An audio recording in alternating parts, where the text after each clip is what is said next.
ఎంతోమంది అభ్యర్థులు పోటీ పరీక్షల కోసం చాలా కష్టపడుతుంటారు. వాళ్ళ కష్టాన్ని తగ్గించి టఫ్ అండ్ ట్రికీ క్వశ్చన్స్కు సింపుల్ అండ్ స్ట్రెయిట్గా ఆన్సర్ ఇచ్చేందుకే వే2 న్యూస్ చిన్న ప్రయత్నం. ఆర్థిక అభివృద్ధి అంటే ఏమిటి? సంవత్సరం నుండి సంవత్సరానికి జాతీయ ఆదాయంలో పెరుగుదల, నిజ లేదా వాస్తవిక తలసరి ఆదాయంలో దీర్ఘకాలంలో జరిగే పెరుగుదల, దీర్ఘకాలంలో జరిగే నిజ పెట్టుబడి పెరుగుదల, జనాభా పెరుగుదలకు అనుపాతంగా జాతీయ ఆదాయంలో పెరుగుదల.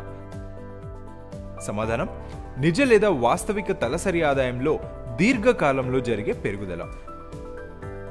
నిత్య జీవితంలో అభివృద్ధి అనే పదాన్ని తరచుగా వింటుంటాం.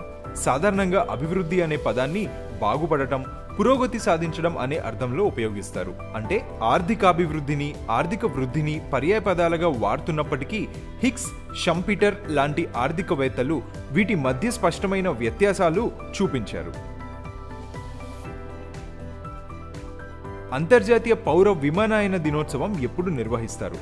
December 16, December 8, December 7, December 2.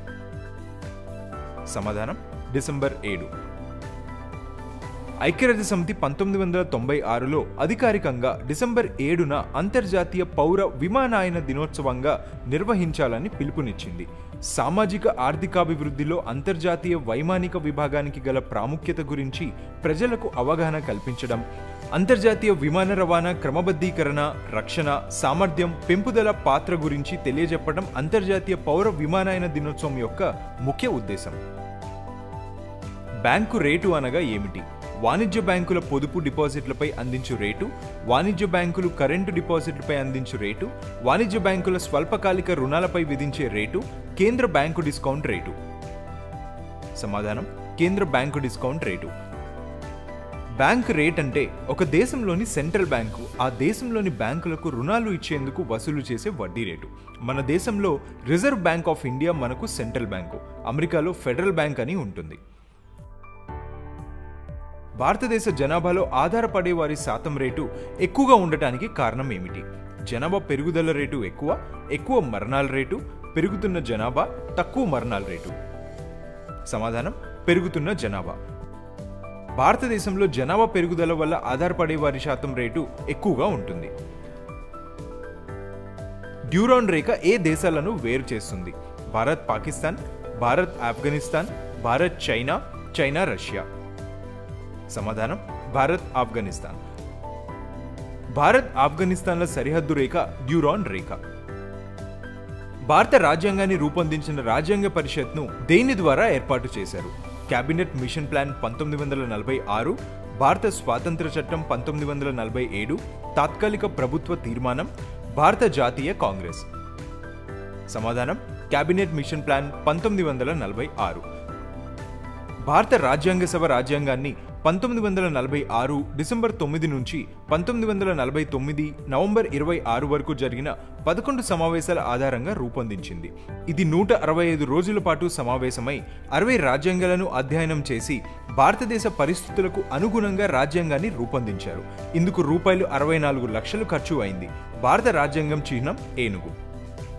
క్రింది వారిలో భారత రాష్ట్రపతి కావడానికి ముందు భారతరత్న పురస్కారాన్ని పొందినది ఎవరు?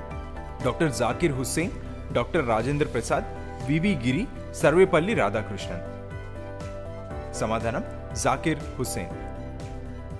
డాక్టర్ జాకిర్ హుస్సేన్ 1967 మే 13 నుంచి 1969 మే 3న మరణించే వరకు భారత రాష్ట్రపతిగా పనిచేశారు.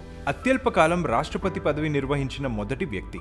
రాష్ట్రపతి పదవిలో ఉండగా మరణించిన మొదటి వ్యక్తి కూడా జాకిర్ హుస్సేన్. ఇప్పటి వరకు 2 రాష్ట్రపతులు పదవిలో ఉండగా మరణించారు. వారు డాక్టర్ జాకిర్ హుస్సేన్, ఫక్రుద్దీన్ అలీ అహ్మద్. డాక్టర్ జాకిర్ హుస్సేన్ చేసిన సేవలకు కేంద్ర ప్రభుత్వం 1963లో భారతరత్న పురస్కారాన్ని అందించింది. మొదట విప్లవకారుడై ఆ తరువాత యోగి, తత్వవేత్తగా మారినది ఎవరు? బాలగంగాధర్ తిలక్, అరవింద్ ఘోష్, లాలా లజపతి రాయ్, అగర్కర్. సమాధానం: అరవింద్ ఘోష్. అరవింద్ ఘోష్ సుప్రసిద్ధ బెంగాలీ పండితుడు, కవి, జాతీయవాది, యోగి, ఆధ్యాత్మిక గురువు. ఇతను భారత స్వతంత్ర సంగ్రామంలో పాల్గొన్నారు. ఆధ్యాత్మిక విలువలతో, నాయకులతో ప్రభావితం చేశారు. వందే మాతర గేయాన్ని ఆంగ్ల భాషలోకి అనువదించారు. ప్రముఖ నాయకులంతా అరెస్ట్ అయిన సందర్భంలో క్విట్ ఇండియా ఉద్యమానికి నాయకత్వం వహించింది ఎవరు?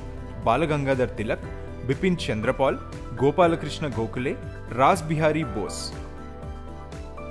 సమాధానం రాస్ బిహారీ బోస్. క్విట్ ఇండియా ఉద్యమాన్ని 1942 తిరుగుబాటు, భారత ఆగస్టు ఉద్యమం, ఆగస్టు క్రాంతి అంటారు.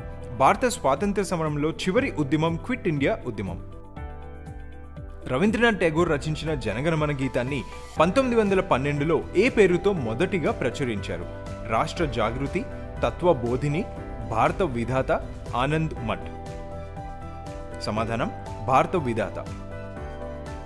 జనగణమన భారత జాతీయ గీతం. నోబెల్ బహుమతి గ్రహీత రవీంద్రనాథ్ ఠాగూర్ రాసిన బెంగాలీ గీతంలోని మొదటి భాగం ఇది.